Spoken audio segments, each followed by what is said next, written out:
Welcome to my Hi. podcast. Thank you for having me. Thank you for coming on. I feel like you're the perfect person to start off 2024. I am honored to be here. Awesome. Well, I want to start out with talking about your journey from being a photographer and being in that side of things, that business, into real estate. And now you do this full time and you do multifamily and single family and all the things. What did that journey look like? From photography to real estate, it was a weird transition, it felt like for me. I had done photography for, I don't know, probably 4 years prior to starting in real estate. And it was more of my, I guess, what you would call a side hustle that I was trying to not make a side hustle. I had two small kids at home, and then COVID happened, and it was all weird. But it really brought me a lot of joy and like creative fulfillment. I just knew there was something greater beyond, like, not that I don't love it, because I do, and I actually still miss it in some ways. But I knew that there was something greater beyond just doing that in my spare time. And Myron going full force on a W-2. So uh, we sold our home in 2020, like right before COVID actually hit, like the very week of. So we got very lucky. And that gave us a bit of a nest egg to say, okay, we're going to figure out how to take the next step in entrepreneurial land. That didn't happen for probably another year. And I feel like I did some photography work during that time period, but ultimately, like once we stepped into real estate, it just became like this full embodied thing that we were all hands on deck. And then when we joined Sub 2, um, I admit, like, I had a lot of skepticism when we joined, because I was just like, what is this? We'd never like invested in ourselves in this way before. Um, all of these unknown things were happening. So luckily we got to go out and meet Pace kind of right out of the gate, like 3 weeks into the community. We got to go out there and meet him on like a random ride along thing. And for some reason, he was like having a come to Jesus conversation with me. I don't even know. Place just like reads people and tells them what they need to hear at the right time.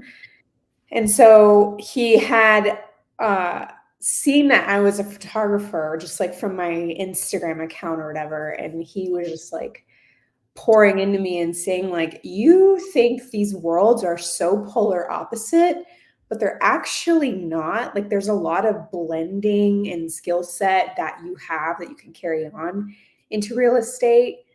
And that was a really interesting thing, and kind of like a unexpected thing for me to hear, because it just felt so polar opposite to me.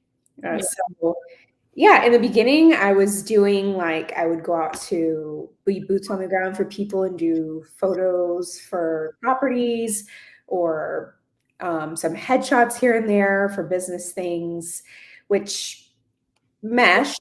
But I guess we got really busy. And so that's been a back burner. But Myron's like, you need to do headshots again. You need to do like rent a studio and just kind of flex your muscles and combine both worlds again. And I'm like, yeah, that'd be cool. So, Yeah. journey. I want you to do my headshots now that I'm here. I need some new ones really bad. Yeah, let's do it. That would be so fun. I think Myron was talking about renting a studio earlier today, Yeah. other things, but that would be fun. That would be really cool, just to get a group of people and say, like, let's do some headshots, whatever. But Yeah. That would be fun. So mhm. you were skeptical, and I know you talk a lot about mindset. I've heard you talk a lot in that world. So what inner work did you have to do to help yourself transition from feeling like maybe you couldn't do real estate or maybe this, not being sure about if it was the path for you or not? I feel like mindset is an ongoing, never-ending journey for everybody in no matter where you're at, entrepreneurial land, whatever it is. For me, it was a lot of confidence, mindset blocks that I had, and I still even struggle with them. It was a lot of confidence. It was a lot of, am I providing value? Am I good enough? Like, am I good enough is probably like the biggest messaging that I've had to really dig deep in over the past couple years. I think Pace kind of hit the nail on the head, like when we initially met him, and like was like speaking to me if he had known me for years, and like you don't need to read me like that. You don't need to call me out like that. Okay.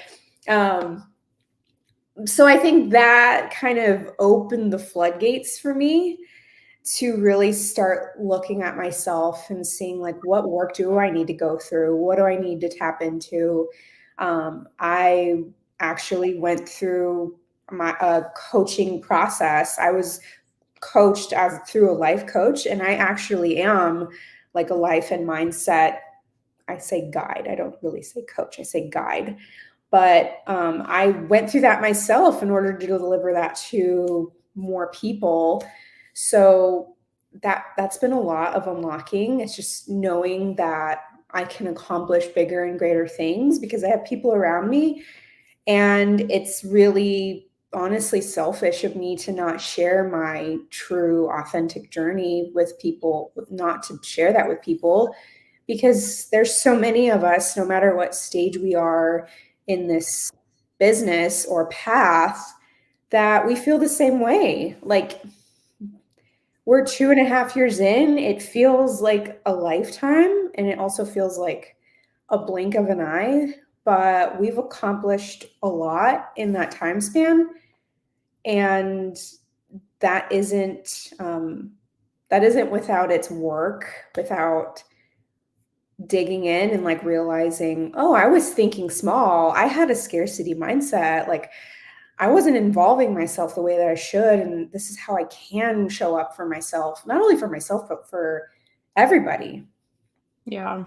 Yeah. I feel like something, I mean, I know I've struggled with this, and I think a lot of people do, is imposter syndrome, just feeling like I remember specifically, I mean, being in real estate in general, I think in the beginning made me feel like that. And then really when I joined Sub 2, I really felt a lot of that, just feeling like, I don't know, maybe you don't belong, or maybe you haven't done the thing, so you don't deserve to be in the rooms or deserve to network. Like when I first joined, I didn't network for probably, I mean, I did a little bit, but not really, and for like 6 months probably, because I felt like I wasn't worthy of talking to anyone because I hadn't been doing the things, or I wasn't at a certain level that I thought I needed to be at.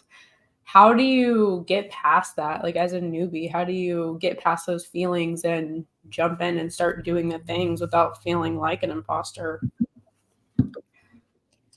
It's funny because it's like there's still days where I feel like, who am I to even talk about this, right? Like, Yeah. I think it just changes. It never really goes away.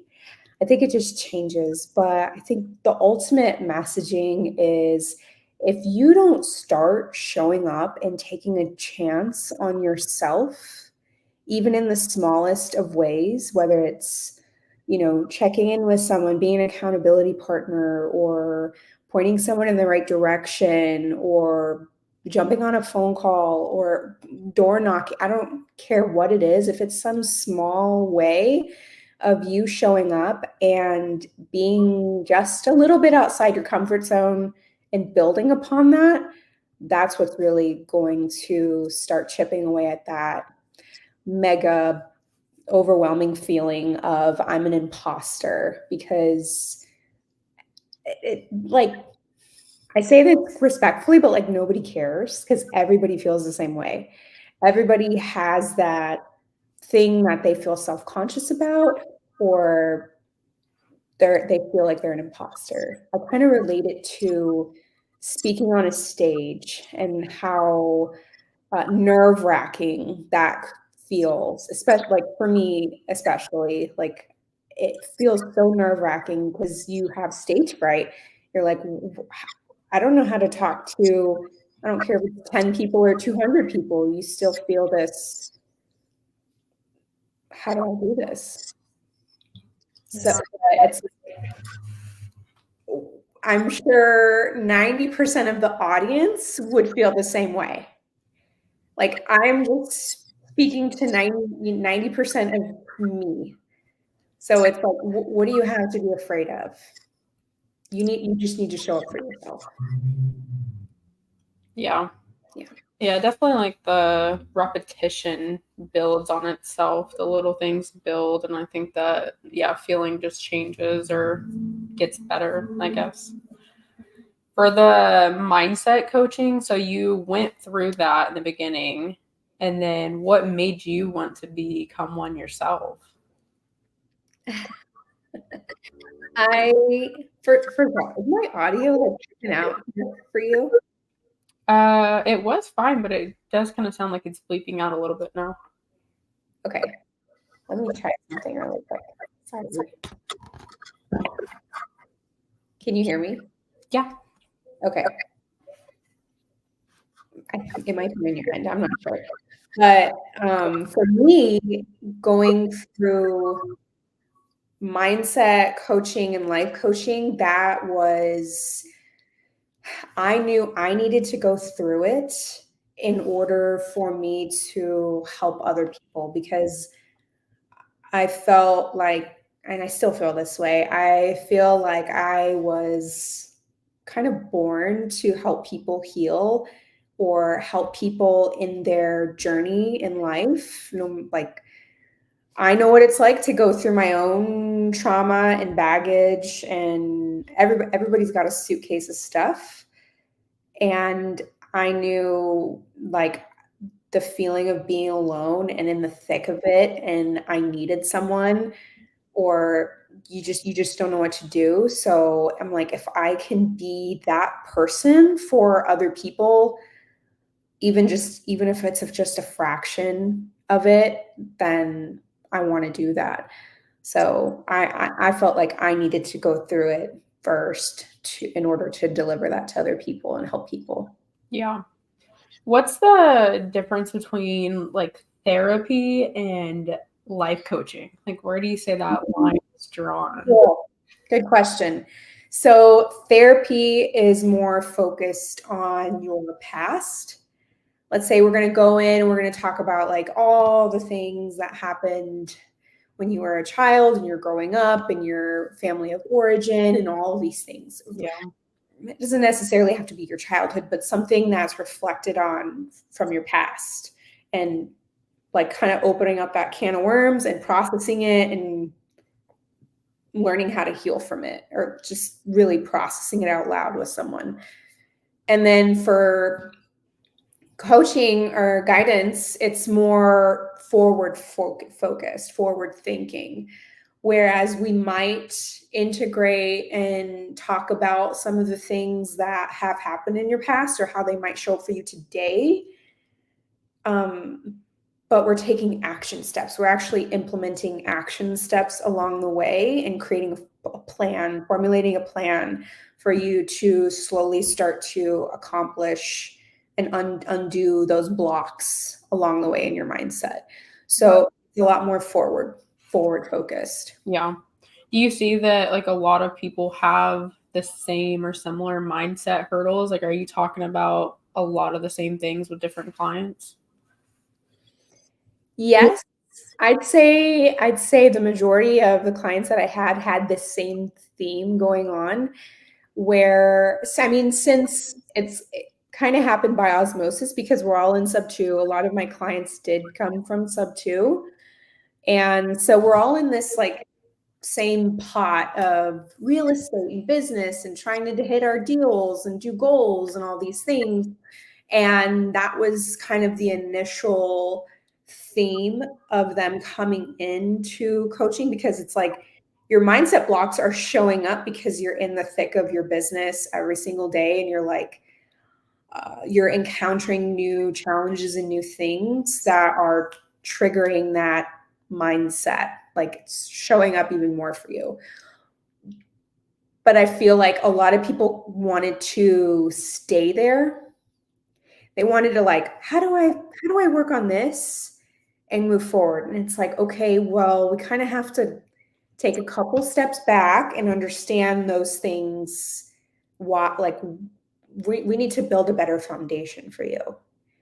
And even that, like, it's action planning your foundation of practices and action steps that you can take to start undoing or understanding yourself better. It's not like, I'm just kind of going to deny everything that's been going on, and I just want to focus on getting 10 deals a month. You know what? Like, that's not going to happen. I'm sorry. It's not. Like, it might happen to some people, but you're going to burn out and you're going to have to start all over again at some point because you're not fulfilling and you're not focused on you.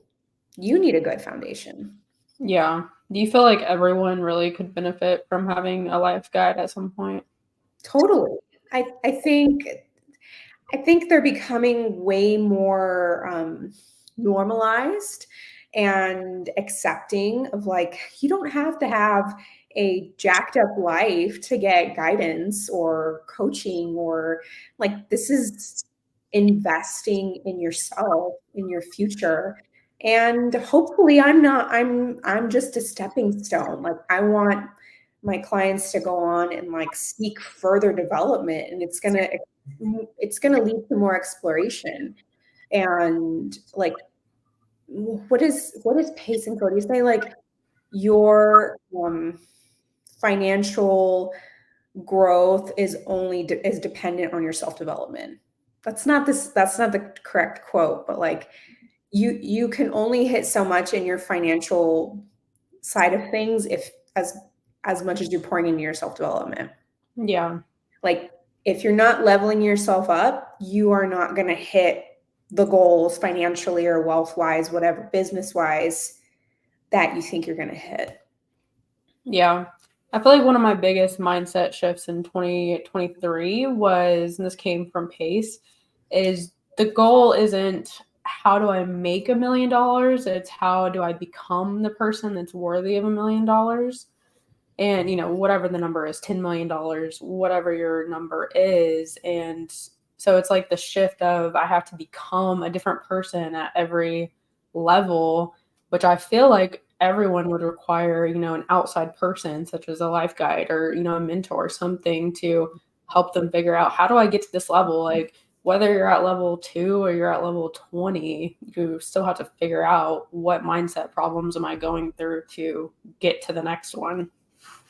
Yeah, for sure. That's massive to think about. Like, who do I have to become to be worthy of that? It's not, that takes a lot deeper exploration than just like, how do I make, anybody can make $1 million, but like, how do you like keep it, grow it, scale, all of these things, and like actually be deserving of, what do they call that? Like, fostering that and being a good steward of your life and your money and everything, all the facets of your life. Yeah.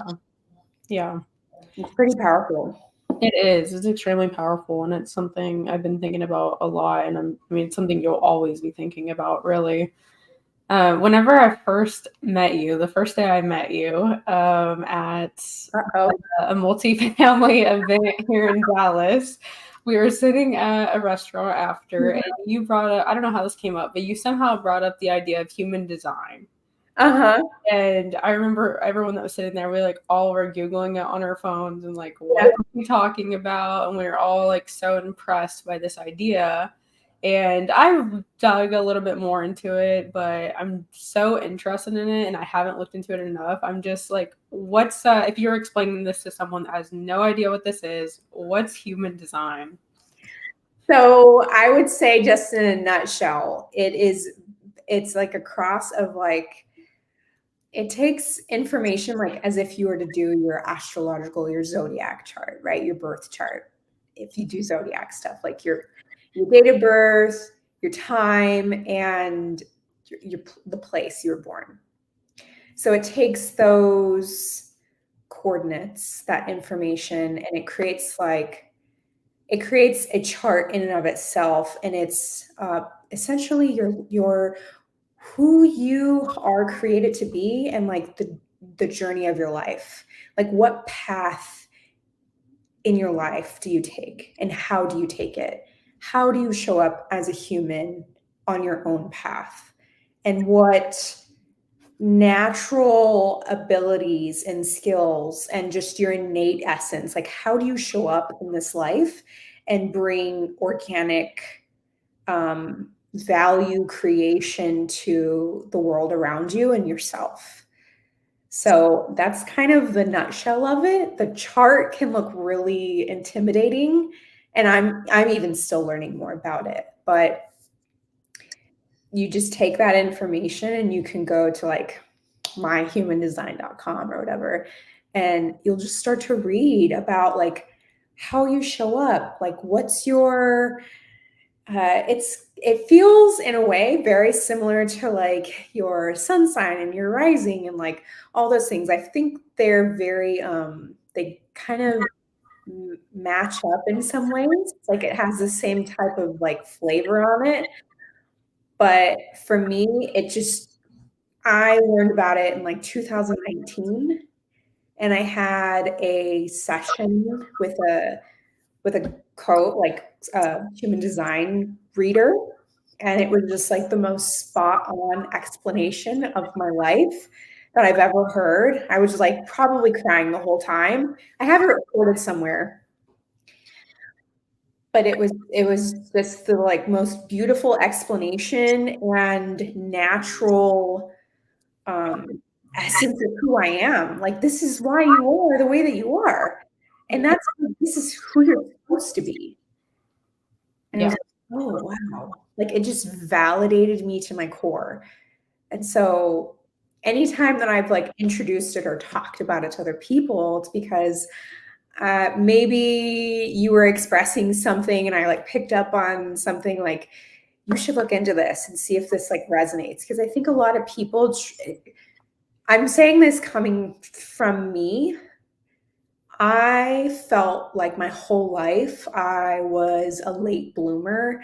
Like I never got ahead of the game, or my friends were always doing like big things and like accomplishing this and that. And like they already have their careers. And I'm just like kind of a tumbleweed in a way. And I felt so like, what is wrong with me? Like, why am I not? I was sizing myself up to my peers and my friends. And when I got this reading done for myself, I'm what they call a projector, which is like you show up you are a natural guide to other people who are doing all of these different things. There's other human design types called like manifestor or generator or manifesting generator. Like there's all these other types that are like the doer, the movers and the shakers. They want to do all these big things and they do them. And projectors are like, okay, you go do them, but I'm going to like tell you and show you and provide guidance on how you can maximize that for yourself. Like I'm the one that's like, okay, I can see everything going on here, and how do we make it better? How can I help you? But I'm much more of like the laid back, slower paced type of person. And that's just who I am. And for me to understand that and realize that, I'm not taking it, let's say, as gospel, but it's like a very important thing for me to understand and realize in my life. Like this is who I am, and I'm not going to fight it anymore after fighting it for so long. Yeah. Yeah, it blows my mind how accurate it is. I think that's like the freaky part about it. You like take a test and you're like, what? It's really freaky. Yeah.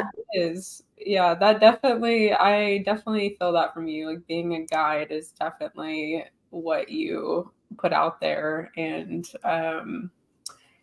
so in your bio, it says human design guide. So is that separate from the life guide, or do they go hand in hand? I feel like they go hand in hand. I took a pause on my life guide coaching stuff because we got so busy. But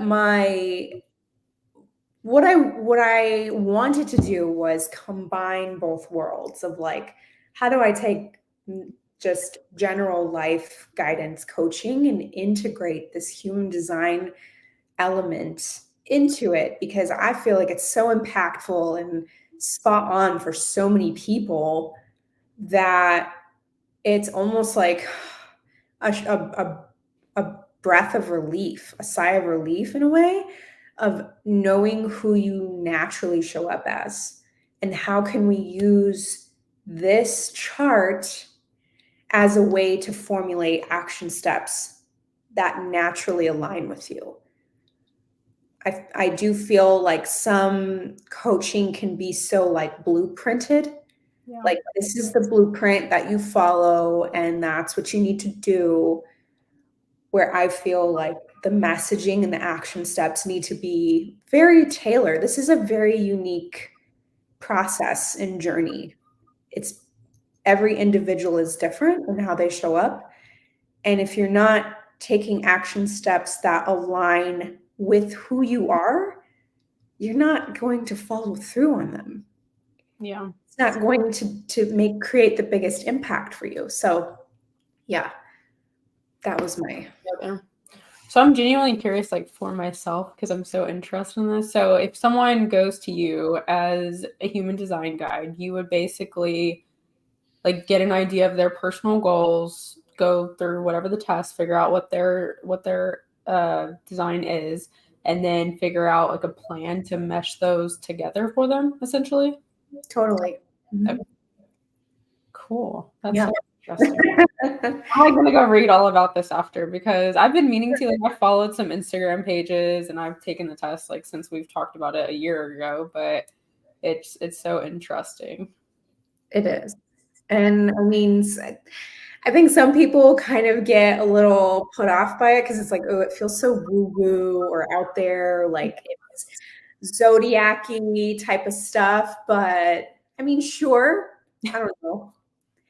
It just depends on how you want to receive it. If you want to receive something you're like kind of already guarded about it, you're not going to receive it to its fullest potential and like what it can bring for you.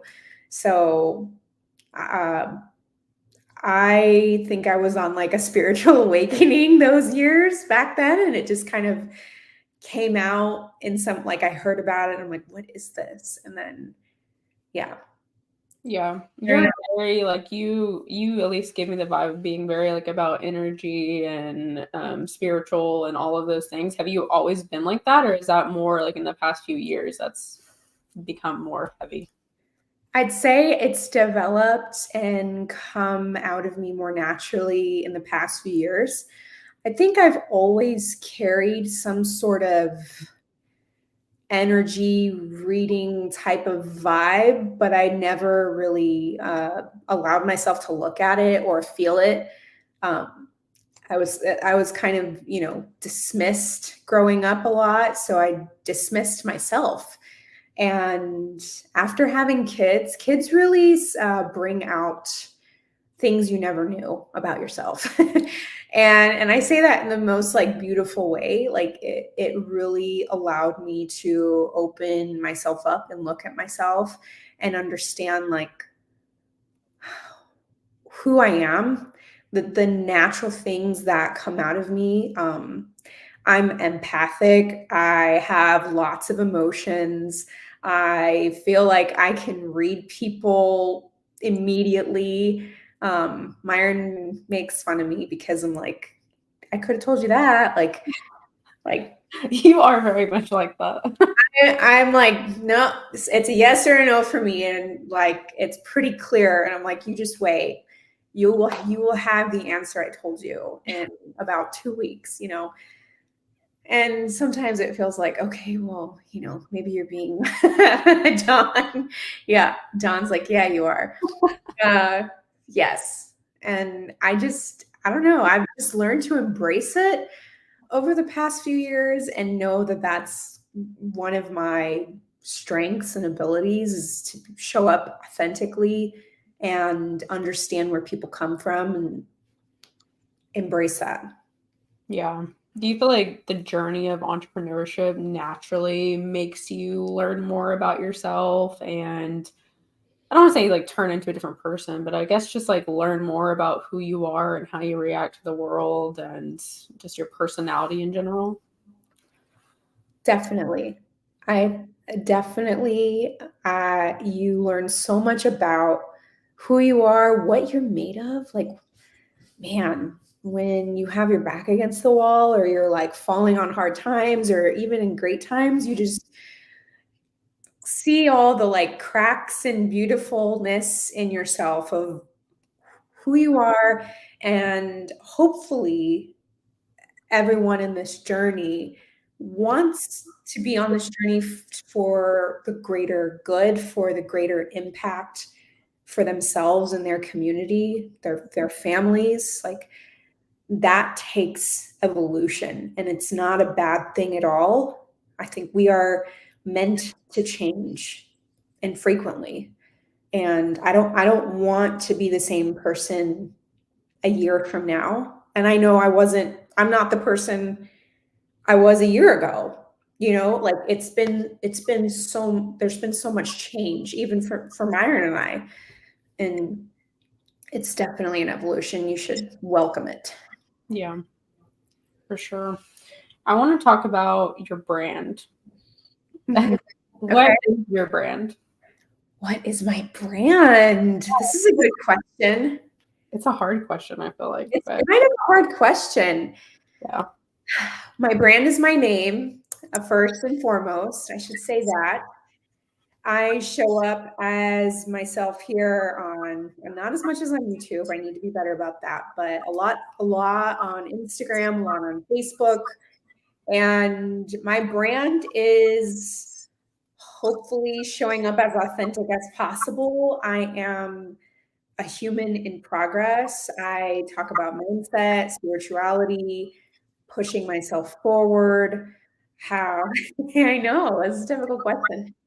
And just showing up through the different facets of my life that just naturally come out of me. We're in real estate. I'm an entrepreneur.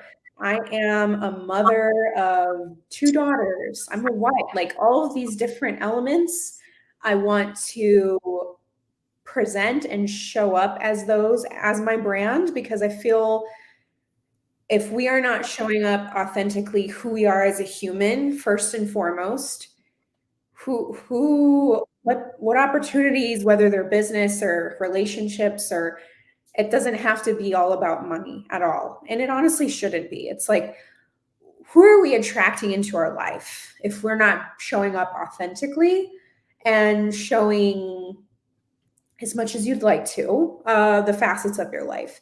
So that's my goal and mission for my brand, my name of if you see or hear my name, you think of these things. It's mindset, it's growth, it's fashion things, it's human design things, it's family, it's all these things. So Yeah. real estate, Yeah. I feel like being authentic can be really hard on social media just because there's so many people that are not. And I think it can be, I mean, it's hard to not think about what other people think of you. I mean, I think that's the main purpose of why anyone's unauthentic because they think people are going to have bad thoughts about them or not agree with them about things. And what do you like? What tips do you have for someone that is maybe scared of what their friends are going to think or their parents are going to think?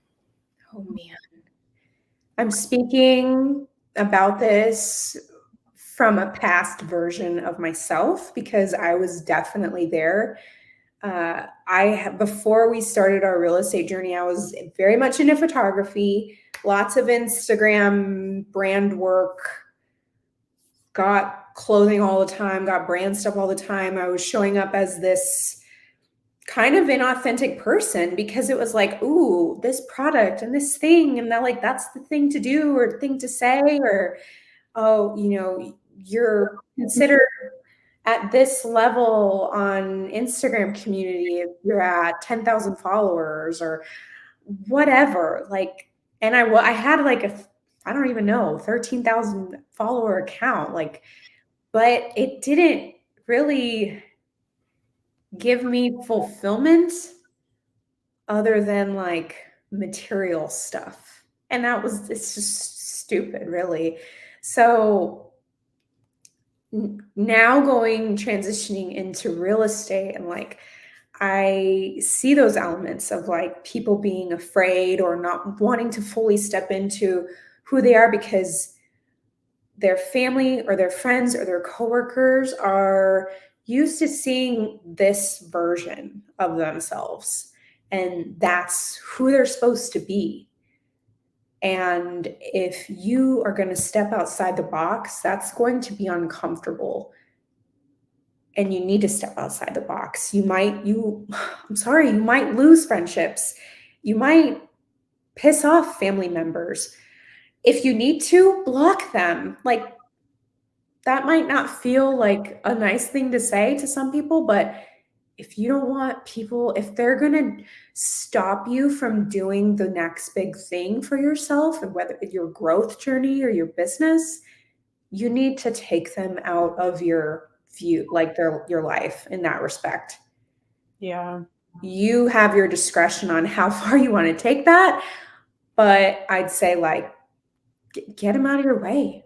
You're letting other people influence your life when they're not even living it. You are. So get them out of your way. Yeah, I've heard Mel Robbins say that your social media, your Instagram is for you. It's not for them. You're not posting that picture or video for your mom or your dad or whatever. It's for you. And, at the end of the day, you're most likely building your brand and your Instagram, your social media for a reason. You have a goal in mind or whatever. And that person is not going to help you get there. So why care so much about what they're thinking about your post or whatever you have to say? Totally. I started my account over once we got into like real estate land and entrepreneurial world. And it was weird for me because it's like that community, that past online life, like no one would give a crap about me being in real estate because it's like, what are you doing? Like, I wanted to create authentic relationships and build my life in that way. And that's what I got. Like, it was so much more organic and fulfilling just to have even like sub 2 community interact and engage online and in a different format versus just the Facebook group, whatever, and like grow from there. And it's been like, I feel like I'm just natural now. Yeah, that's what I love about your Instagram page is your Instagram page really does feel authentic. It feels like it's you. And I feel like a lot of Instagram accounts, and I'm probably subject to this too, is like you feel like you have to, like you see a trend or you see some other Instagram account or, specific to real estate, post a certain reel and you feel like you need to post exactly like that or create reels exactly like that or similar content to get views and attention. And yours is not like that at all. Yours is like truly feels like you and doesn't feel like, you're just copying someone or doing what you think you should be doing. Well, I appreciate that. Thank you. I think I try to do my best into staying true to who I am and not necessarily following the trends or the captions or the whatever. I don't even know. Just some of it resonates for me and some of it doesn't. And I think that's just really the important message to take home is like pick and choose the things that appeal and feel aligned with you and recreate from there. I'm sure I look like a copycat of like all the other accounts that have the same thing going on for me. So, I mean, social media is just like a copy and paste in some sort of way anyway. It Yeah. is the messaging and the branding and everything in between coming from you? Like, does it feel aligned and true coming from you? So, I think that's really the most important thing. Yeah. Why do you feel like brand and branding is so important to like in the entrepreneurship and real estate world specifically? It has honestly been such a catalyst for my business, for Myron and I together as a business, for people to see your presence. Maybe they haven't met you yet. Maybe they haven't seen you in person or whatever it is, talk to you on the phone, but they like that's their first for a lot of people, that's their first impression of who you are Yeah. and what you show up as or just how you present. So for me, it's important to not only show those particular facets of my life that I feel the most expressive about and most passionate about, and how I can bring value to other people's lives or exchange value. It propels your business, whether you believe it or not. Like it will propel your business, it will attract the relationships, it will attract the people into your life that you want attracted into your life. So it's really important that you are intentional in who you show up, who you are as a brand. And what do they say? Like your branding is what people say behind your back when you're not in the room. Mm, Like what do they say? Like what does your name say when you're not in the room? Because that's what you're showing up as. So think about that when you want to grow your business or you want more relationships or you want more deal flow or whatever it is. Think about like, are you even putting in the time to show up and show yourself and be proud of your accomplishments or lend value in some sort of way? yeah. I feel like I've seen just your brand in general pay off a lot when it comes to multifamily. Like when people, at least, in the sub two community, when people think of multifamily, they usually think of Karolyn Briley, right? Like people are messaging you, commenting you, always asking questions about multifamily specifically. So I mean that is a huge power in it. I'm sure that's gotten you, helped you raise money or brought you deals or just networked with more people. So it's pretty impressive what some Instagram posts can do. It is. Thank you for saying that because I mean, you don't realize when you're doing it in the moment, like how it's going to pay off. Or maybe you like have an idea of like, this is what I would like to accomplish, but you can't see the end of the tunnel yet. But I promise you, like, keep doing that 1% every day. And even I'm not as consistent as I should be, but you keep showing up and you keep creating value or talk about the things that you want to happen, in your life. Yeah. Like those things will come true for you. Yeah. Do So you batch content or do you just create as you feel it? I really need to be better about batching content. I really do. But right now it's been creative free flow for me. So sometimes I'll find an audio or a video that I'm inspired by. I'm like, oh, I can create something on my own and that uses that or something. So I'll just kind of depends, or maybe we are signing notary papers or whatever it is in the moment, but I do need to be more intentional about creating more batch content. Yeah, me too. I struggle with that. I go through phases where I like don't feel creative at all and don't post for weeks, and then sometimes I feel super creative. But I mean, if you want to have a goal around social media and be consistent, I feel like you have to batch it, or else it just is not going to happen. Yeah. It's hard, especially when you go through those creative funks of like, sometimes I want to disappear into a cave and not show up, and it's like, and then it takes like you're pulling teeth to like put a video out after that period of time, staying away. And but yes, it's important to keep cranking. I've recently started going live a lot more, maybe not every day that I probably should be, but I've been going live a lot more frequently on Instagram, and it's been really cool to see the growth just from that, and just even in myself being more comfortable on camera or just talk, like you feel like you're talking to yourself sometimes when you're on a live of Yeah. people really say something in the comments unless you bring them up, but it's been really cool to engage with your own little micro community that way too.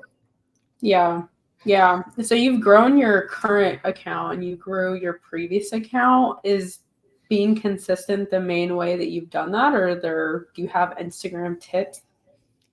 Oh man, I feel like the landscape of Instagram has changed so much, just social media over the past almost 10 years. Like I remember I got on it on Instagram. I started using it more frequently after my first daughter was born. That was 8 years ago. Yeah. And it was all like mommy club, like momstagram type stuff. And so that was like a big part of my life. And then I slowly started to transition it more to me and me as a person, and doing a lot of portrait photography and just creating my own realm. And I think probably the biggest thing that helped grow my account then and helped grow my account now, even when they felt polar opposite, is showing up as who you are. Because even like I created my account and I grew it back then, and then as soon as I started posting about me and not my kids and not mommy stuff, and no disrespect to anybody posting their kids or whatever, but like I decided I wanted to transition it back focus to me and my creativity and who I was, who I am. And I lost a lot of followers from that because no one were like, well, what do I have to pay attention to this for? So I think it really boils down to just that authenticity factor. And for me personally, it's finding a style that speaks to you, that like who you want to show up as. I'm very creative. I want things to look a certain way and feel a certain, evoke a certain emotion or whatever. So that's how I want my social medias to represent. So I think that's probably another uh, factor along the way. And yes, consistency. Yeah. Posting your stories, your feed, your lives, all the things. And what do they call that? Like edutainment, value, like education and entertainment at the same time. So finding a blend of that. Yeah. Yeah, I feel like at this point, social media is like a skill that you have to constantly work on and get good at, and keeping that, yeah, authentic for sure. So, yeah, a lot of your brand being multifamily, I am curious how you got down that path of multifamily. What led you there? So we started, well, let me backtrack. So it was like in 2021 after we had joined Sub 2. Pace had just started kind of sprinkling in multifamily vault videos with, I think it was Ryan. And I just like was kind of listening in the background. Like I would get on the Zooms and I would just listen. And we were in like no position to start multifamily, it felt like, but it just stuck with me. And I think I was a bit of that seed that got planted for Myron and I, at least, to say like, we probably need to look into this, or we need to create some sort of hybrid version of what we're doing in our business to look at multifamily. And then we kept going on single family stuff because we need to make money. Multifamily is a long play. You don't make money on it today at all, unless you're wholesaling it, I guess, but that's still an accomplishment to do. And then in 2022, I went to Clever, and I saw Venus speak for the first time. And I was just like, who is this woman? She's incredible.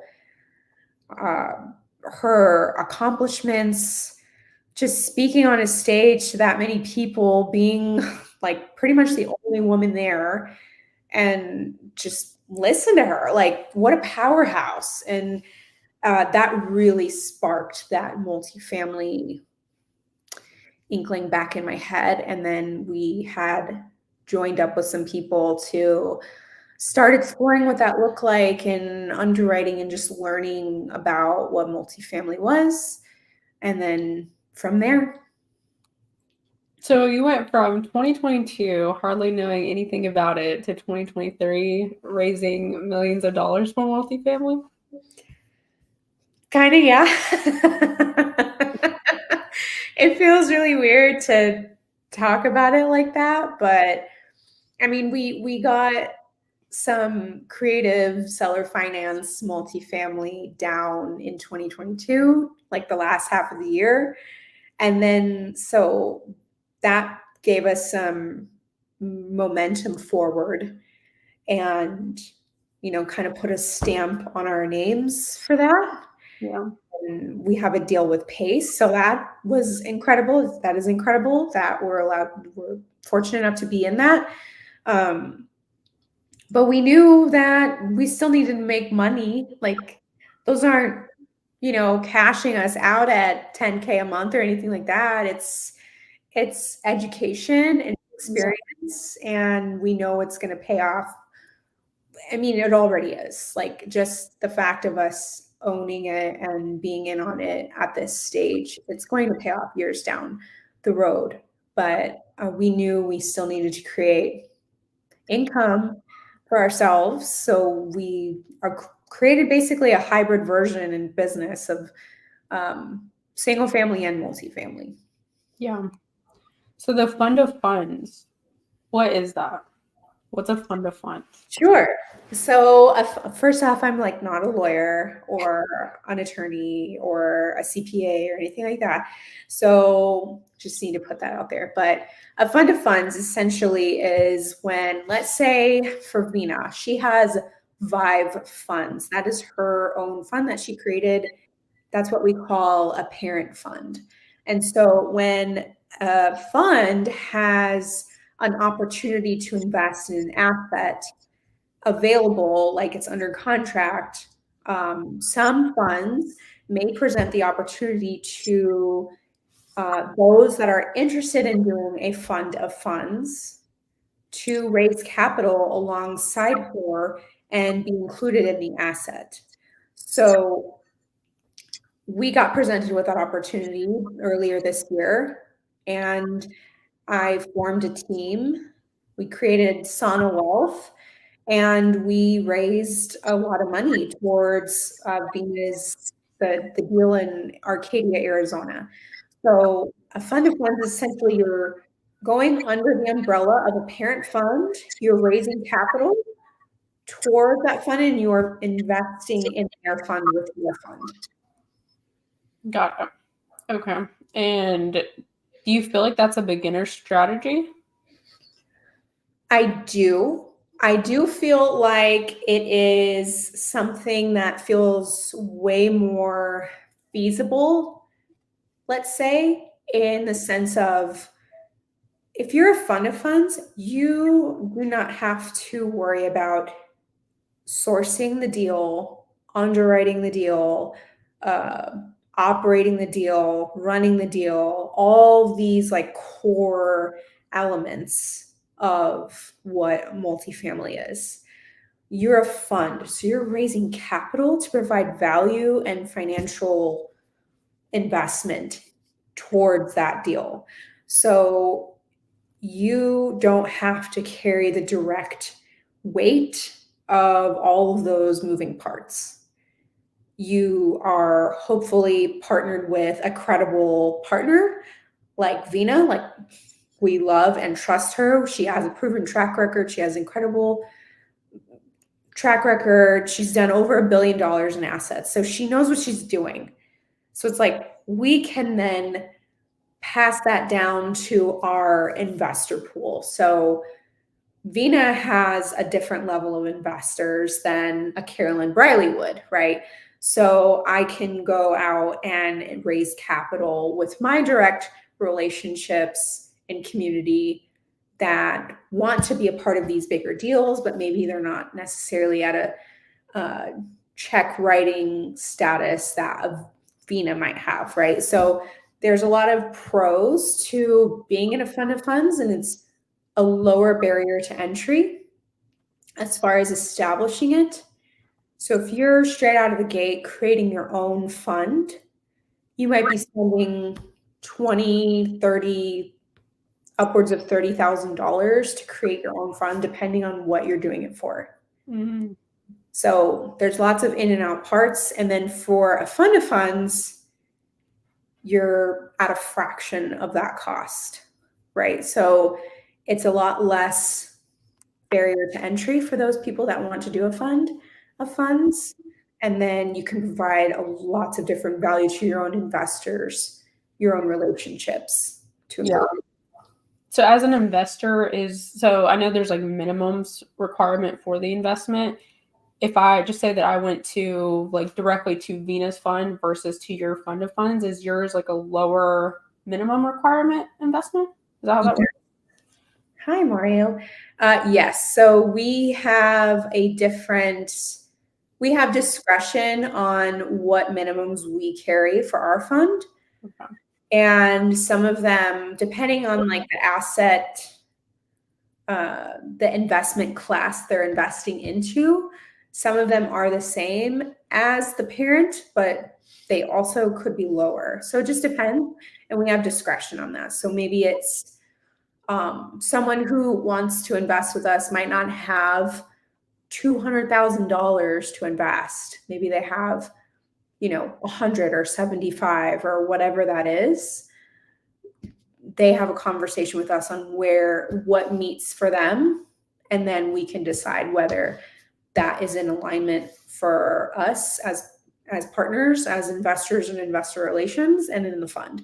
So yeah, we have discretion for that.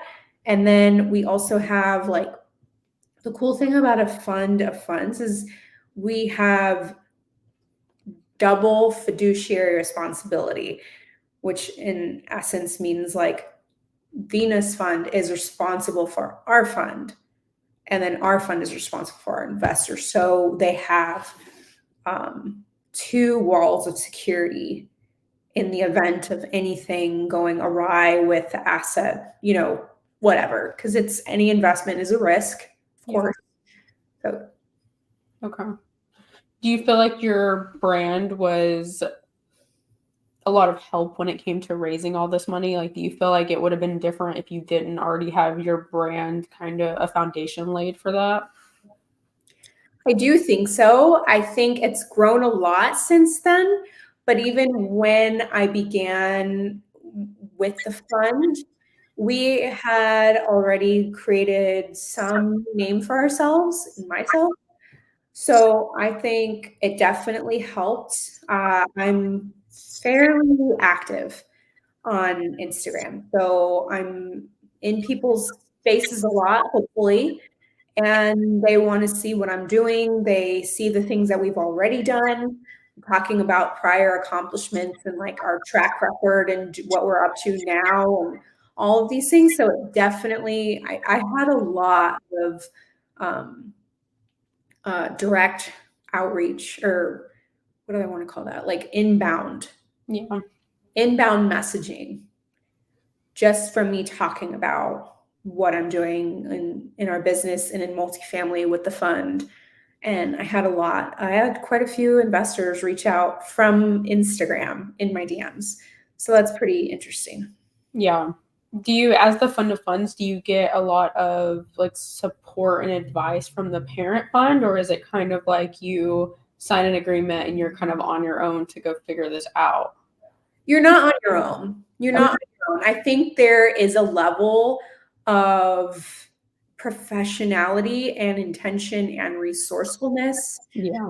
goes into doing, like, you're stepping into some big shoes, right? When you're wanting to establish a fund of funds and partner with a Vina Jetty or like. So it's, you have to take responsibility with your team, or if you're doing it on your own, which you can do, but I wouldn't recommend. It's funner together. But yeah, we're not left to fend for ourselves by no means. We're in touch with the parent fund frequently, and they've helped us quite a bit along the way through, learning curves and everything like that. But we definitely took on a lot of learning and challenges and just figuring it out. So yeah. Yeah.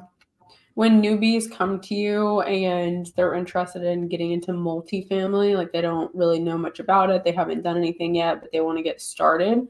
What path do you set them on? Do you say go do a funds of funds, or is there something else you tell them to start with? So honestly, I have to gauge where they're coming from. And they also need to understand who they are. Like, first questions I ask, like, what's your avatar? Like, what do you lean towards? Are you like more integrator? Are you more visionary? Like, what does that mean for you? And then from there, it's a matter of understanding and deciphering what active role do they want to play in multifamily. Maybe they want to be a GP that wants to run it from the ground up and source the deal and operate it and underwrite it and asset management, all of these things. Well, fund of fund might not be the best fit for you because that's not handling any of that. Some people really want to understand the bones of something from the ground up. So if that were the case, I suggest and guide people towards, you could do broker or direct to seller outreach. And that is a great week. I mean, Myron and I just did like the 12 days of Christmas event on broker outreach and how to do your first or next multifamily deal with creative finance. So we broke that down for people who want to start, that want to get the reps in, maybe on the phone, build relationships with brokers, and start to understand the terminology in multifamily world, because it's very different from single family. So it's either that route, or a fund of funds is someone who's maybe already learned some solid basics of multifamily and then wants to say, okay, I want to be a part of maybe bigger deals or provide value to a fund and raise money alongside someone who knows how to operate a larger asset or has a stronger track record. So then I can build my credibility alongside them. And then that naturally gets passed down to their investors that want to build credibility as well. Because being a limited partner investor, you're absolutely building your credibility. That's one of the massive impacts of investing in multifamily, is not only the passive wealth and income, but you're building your own track record. You're building your own credibility to do bigger things. So yeah. As the fund of funds, do you get ongoing education? So like y'all's deal is closed now. Are you still getting some insight on what's going on with it and some education about it? Absolutely. So we stay very much on the pulse of what's going on with the asset, what phase we're in, all those things. We actually have availability on it still, even after it's been funded through the bank. So there's opportunities still for some people some people had initial interest and they may not have had the capital at the time, but yeah, there's still placement available. But outside of that, yeah, we're holding Zooms, we're staying up to date with our parent fund and our investors and like building a bridge between. So we'll be doing, since we just recently started distributions, we'll be doing quarterly Zooms for our investors and showing them, teaching them what's going on with the asset, how's this breaking down. So yeah, we're very involved still through the lifespan of the time. That's awesome. So that put you over a little over 500 doors, right? Yes. What's your 2024 goal and visions? Are you going to do more fund to funds or what's the plan? We might. We just might. Depends on what the opportunity is. So I like to be very, use my discretion very wisely on what opportunities I want to be involved in and who I'm involved with. So it just depends. If the right one comes up, I would love to look at it and be a part of it potentially with our team. For us personally, Myron and I, we are looking to take on a boutique hotel, like establish a small boutique hotel. Could be like a 10 unit, could be something on the more smaller side. So we're not getting in over our heads on our own personal stuff. But I think Myron and I mentioned something around 500 extra doors. So that could be another potential fund of funds opportunity. It is a great way to propel your portfolio forward and your credibility. So I love that aspect of it as well. And then I think honestly, smaller multifamily is going to play a nice role in 2024. Like I feel like we're going to see a lot of the smaller ones. And when I say small, I'd say like anywhere from like a 5-plex all the way up to 150 units. So it's that like, it feels like a wide range, but in that range, we're able to see and have a lot more leverage on like creative deals. Yeah. Seller even. So yeah, we'll be seeing a lot of that. Yeah. So going into 2024 with all those goals, you want to bring on more properties, and we haven't even talked about the wholesale business and all of that. So overall, what do you feel like you need right now in your business to start pushing you towards those goals?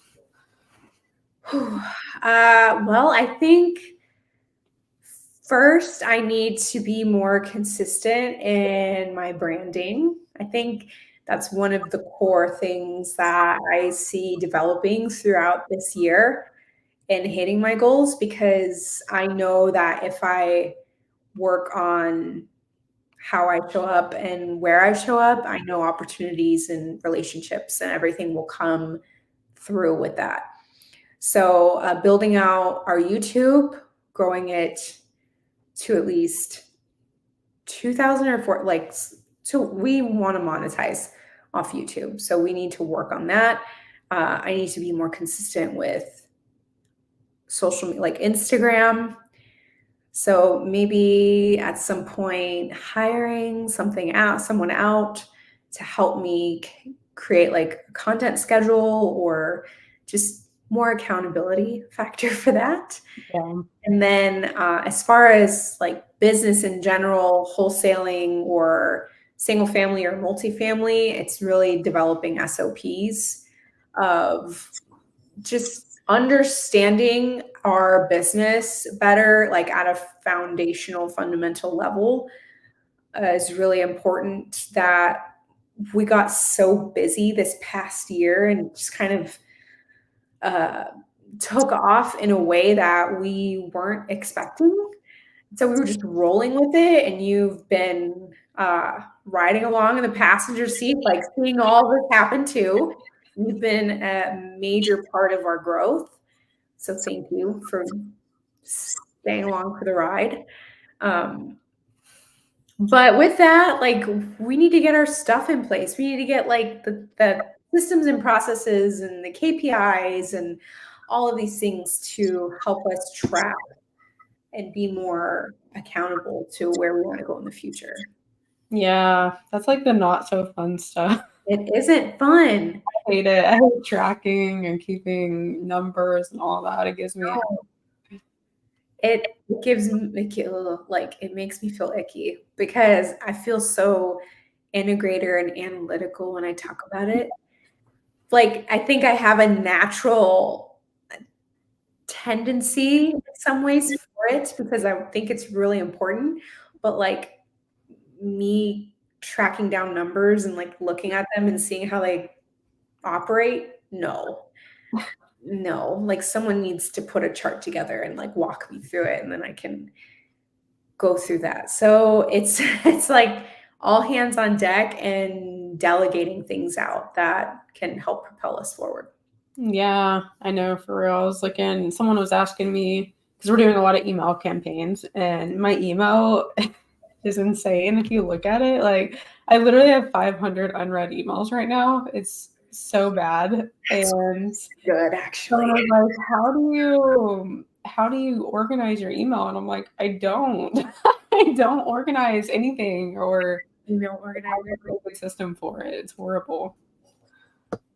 Well, I'm about 10x your emails, so don't feel bad. Yeah, it's gross. I don't want to have a full inbox, but it just gets nuts. 500 is a piece of cake. You can knock that out in like 2 hours. But they keep coming in. That's my problem because I'm constantly doing campaigns or like having follow-ups like boomerang back into my email. So like I'll knock them out and then the next day it's like 300 more at the top. I'm like, dang it. That is a lot. Yeah, it gets Okay, crazy. let's talk about that. Let's see if we can figure out a way to be more efficient with that. Yeah, some organization for sure. So people are always reaching out to you. What's like a broad overview of someone DMs you or wants to DM you? What are some things that you can help with and provide value with to people?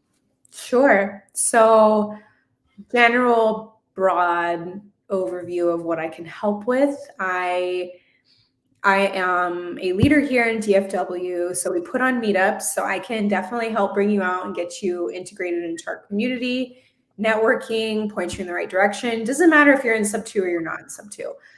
You're welcome at the meetups if you're all about real estate and collaboration and all those things. So we invite everybody out. Um, Definitely mindset guidance, help with starting out as your avatars, just having real honest conversations if you want to hear the truth or if you need some direction on where to go next. But I really love to see people who take initiative and express what they have already taken action on and what they're doing to propel themselves forward and not just looking for a handout or hand up. um, I understand because I was in that position of like I feel like I can't do anything or I'm not providing value and I just need this. Well, you have to help yourself first in order to receive help.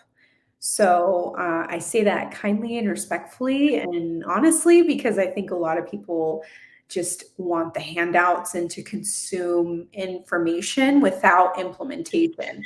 So that's really an important filter for me.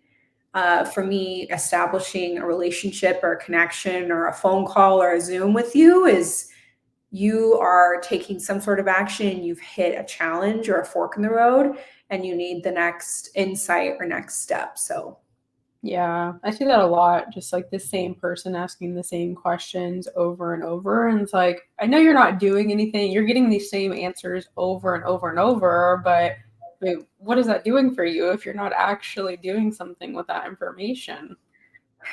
and sometimes people have to learn the hard way in that respect. Like I don't want people to learn the hard way, but sometimes that has to happen for you to have an epiphany to break out of that type of mentality or not taking action thing to do the next big thing for yourself.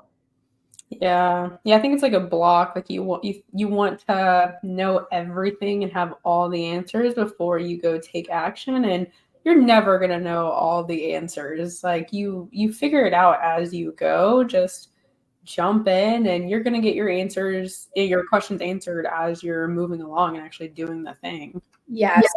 I will commend Myron for being that person and being that person in my life too, because I can stop the tracks a little bit. And he is all gas. He is like, go, go, go. Let's plow through the fence type of man, which I love the forward thinking, but I'm also the brakes of like, okay, wait, before you break something else, let's think about this. So we definitely balance each other out. And I think he's been a major part of me having a quicker rebound time on my thinking of, okay, well, maybe something X, Y, and Z could happen, but I'm just gonna do it. I'm just gonna do it anyway and figure it out. So yeah, definitely. It's a big thing to just do. You're not, we don't even know what we're doing sometimes and we do it. Yeah. That's definitely our meetings. Myron's like, let's do this, this, and this market. And you're like, wait, does that go with our goals though? I know. Well, thank you, Jade, for being the next woman that keeps him in line, because I'm like, he does not want to hear it from you right now. Yeah. He doesn't want to hear it from me. That's so funny.